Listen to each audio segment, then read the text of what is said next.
The mission is way bigger than the company. Yeah. Like ultimately, if Willicroft wasn't a success, but we fixed the climate crisis in 20, 30 years time, that would be good enough for me, for sure.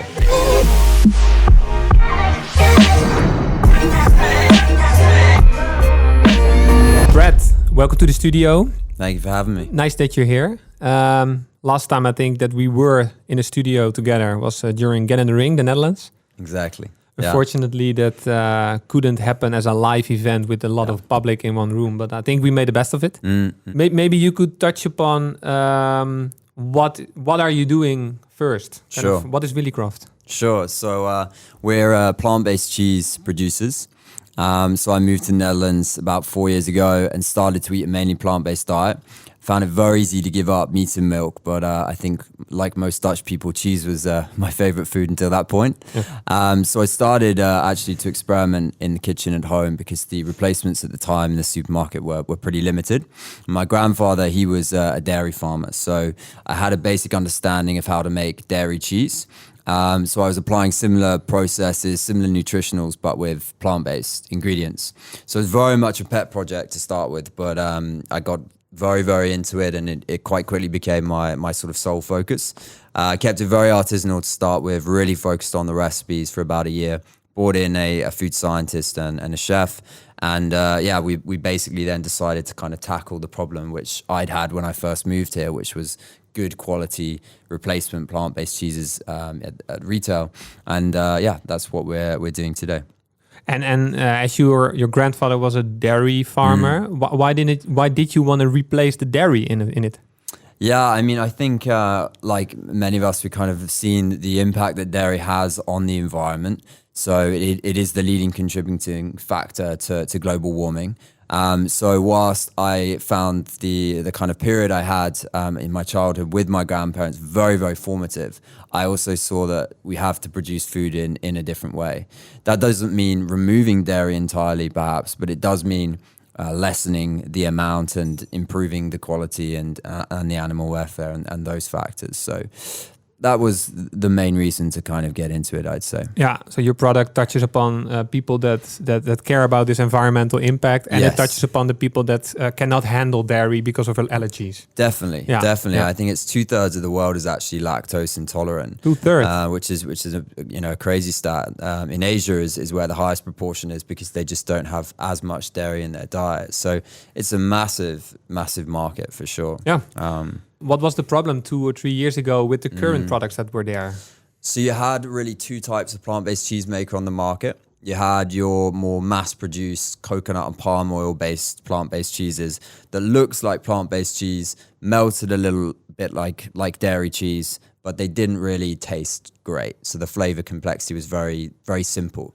So if you really love your cheese, you're not going to give that up anytime soon. Yeah. And then on the other side, you have artisanal producers, and there's been some great ones around for a while now. Here in the Netherlands, actually, we're really blessed with some fantastic options. But these guys are quite expensive. The scalability is relatively low. The shelf life is quite short. So getting it into a mass retailer is therefore quite tricky. So we basically looked at these two models and thought, okay, let's take the kind of good components of both and merge it together. Yeah. So what we're now doing is switching all of our ingredients to beans and pulses, because beans and pulses, they're really low in emissions, quite affordable, can be grown in this part of the world. And then we're creating recipes that still have a lot of trademarks of how dairy cheese is made, but there are obviously new principles that you have to apply and new techniques and things. Yeah, because it sounds easy saying like, hey, there's the two benefits of both worlds, and we just combine it. But I think most people haven't done it before because it's complex. Exactly. In 2 years, you've put a whole range on the market. Like, is that scalable? If that is your goal as well to become scalable, like definitely. So production is something that we've really spent this year focused on, so the real upscaling components, and we're now in a really good place with it. So a couple of the recipes we're still bringing through, and we're also making the switch away from nuts in the next 6 months. So that's the big main focus now. But all of the recipes are very, very scalable actually. both from a cost perspective, but also a time and sourcing perspective as well. And we have a distributor actually that can take us to 83 countries around the world. So from that perspective, we're ready. So next year, we're going to make sure that we don't push ourselves too hard, make sure that we're able to deliver the same standards we've set this year. And then I think the year after, we're going to really, look to go for it. Yeah, nice. Yeah, because I would be interested to without kind of putting all those recipes on the table, but to kind of compare it a little bit and to learn more about how is normal cheese made, and in comparison, how is your cheese kind of made, and then you have to take the taste versus structure into account, of course. Well, the taste is so important. I think a lot of plant-based products, sometimes it's overlooked because they can think, a lot about the environment, a lot about the branding, a lot about the story, but ultimately it's food. And I think every plant-based producer's goal should be to help convert people to realize that it can be just as delicious as what it's replacing. Like, I think that has to be the ultimate goal. And I think particularly with plant-based cheese, that's what's maybe been lacking until this point, is a lot of people have just had a bad first experience. And it's these coconut and palm oil-based cheeses that just don't really reflect any kind of traditional process, and therefore comparing it to cheese is doing cheese a disservice, I think. We have actually a tasting panel whenever we release a new cheese. So we have a dairy cheese expert, we have a couple of vegan kind of chefs and things like that. So we try and get a good balance of views there. And we also have a store in Amsterdam. So in that store, we are always sampling new things. And that's such a useful place to have because, you're getting a decent footfall every day and you can get some really great feedback. I think quite some food startups, they want to be in Albert Heijn. That's a huge distribution, a huge channel. How did you approach it? Like, did you just message the chief procurement officer of Albert Heijn on LinkedIn? Like, what did you do? So some of them we went direct to the buyer, but we also got a distributor as well.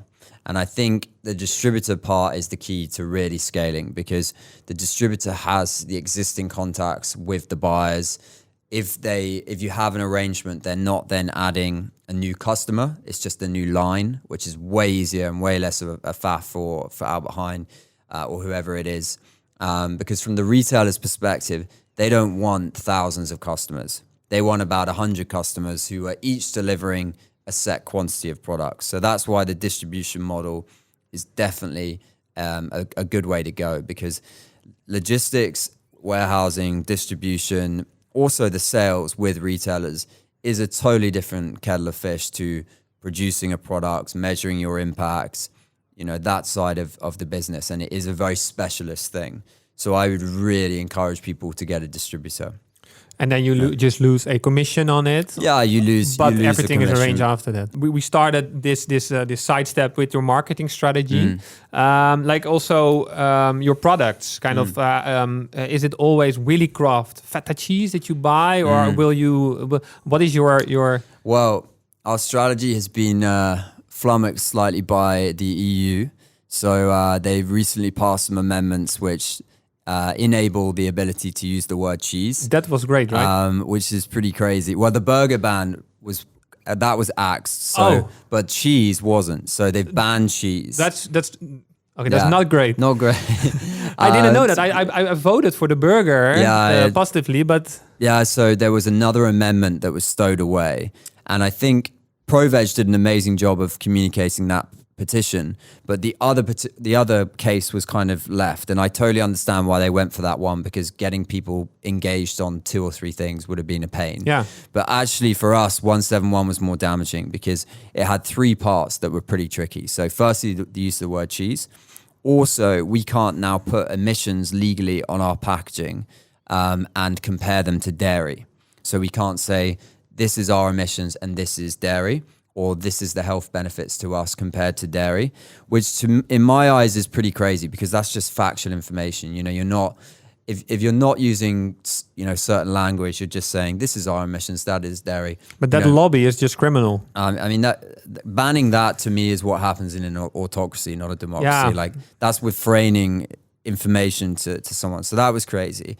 And then if you have a package that looks like a dairy product, so for example, a milk carton, as of next year, the end of next year, that by the letter of the law of this amendment will also be banned, which is mental. So this kind of went a little bit under the radar. Like the media reported about it a little bit, but not enough. And it's now being discussed again back in Parliament behind closed doors. So fingers crossed it won't go through. The mission is way bigger than the company. Yeah. Like ultimately, if Willicroft wasn't a success, but we fixed the climate crisis in 20, 30 years time, that would be good enough for me, for sure. Yeah. I obviously want it to be a success, and I think we can help in that regard. But it's not about Willicroft. It's about fixing the climate. So that's the ultimate goal. Cool. I think with that, we can round it off. Cool. Thanks for this podcast. Thank you for having me. I've learned quite a lot about the whole cheese making process. I liked it how you went into depth, and also learned about how this market kind of is around you. So thanks for that. Good luck with the whole kind of growing of Willicroft, and I hope this show helps as well, sharing this word, and that everybody listening will now go to Picnic or anywhere else and buy your products. Thank you. Cool. Thank you for having me. Thanks.